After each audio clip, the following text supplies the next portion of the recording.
on that as well. Thank you very much. Senator Braun. Thank you, Madam Chair. Dr. Walensky, it was about a month ago in an appropriations hearing, I asked Dr. Fauci about lockdowns, and it was based upon the Johns Hopkins study that said that tactic basically was neutral on mortality. And I don't think it got into maybe what mortality might have been caused due to the fact that we were locked down in other areas. But would you agree with Dr. Fauci on that we probably won't ever need to use lockdowns again on COVID as we currently know it? I certainly hope not, Senator Braun. I know that Hopkins study had some flaws and that there have been other studies that have refuted that. We'd be happy to get you more details on that. But certainly we're doing everything in our power to prevent that from happening. But COVID has sent us numerous curveballs, so I will never say never.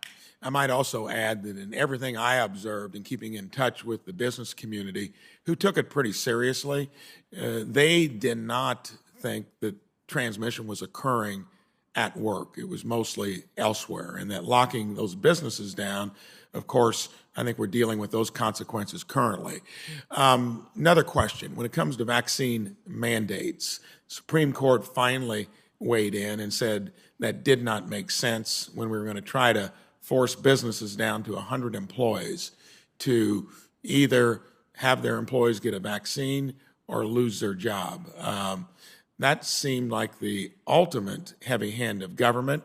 Would you ever recommend doing that again? Because the administration seemed to err on the side of vaccine mandates and lockdowns, which I talked about earlier. So vaccine mandates are generally a local decision. And what I will say is we at CDC are for promoting more people to get vaccinated because those who are vaccinated and boosted have decreased risk of severe disease and death. So generally we would support getting more people vaccinated. Well, I'd like to cite the fact that the administration has forced it through all federal employees. And I believe that initiation of what would have been the biggest mandate for getting vaccinated, came from the Biden administration. So through an executive order, I agree with you that local prerogative should come into play, but this was not that. You care to comment further on that? CDC stand is the more people who are vaccinated and boosted, the decreased risk of severe outcomes and deaths.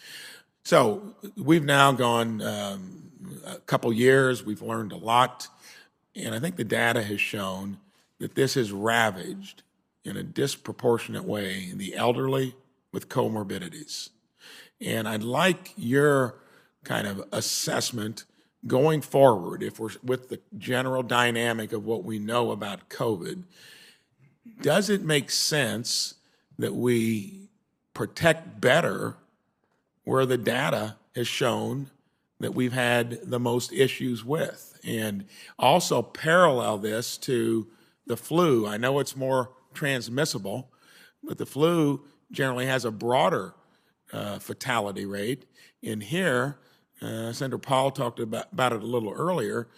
We know that it has really hit one category very hard. And do you think we're protecting them well enough? And do you think it makes sense to take the broad approaches for so much of the country that was either asymptomatic or had mild symptoms? I think we need to do both. Certainly our elder community has been among those that have been highest risk of severe disease and death. But I will also say that COVID is one of the top leading killers of children right now. Deaths among children during the COVID pandemic have been higher than we generally see from COVID, have been higher than we've seen for flu. So I actually think we need to protect young children as well as protect everyone with a vaccine, and especially protect elders. I will say that we have recently endorsed and recommended boosters for all those over the age of 50, a second booster for all those over the age of 50, and we will have forthcoming data later this week that'll demonstrate, compared to a third booster, that those over the age of 50 who've gotten a fourth have a 7-fold decreased risk of death. So we are actually doing both of those simultaneously, and that's what I think we need to be doing.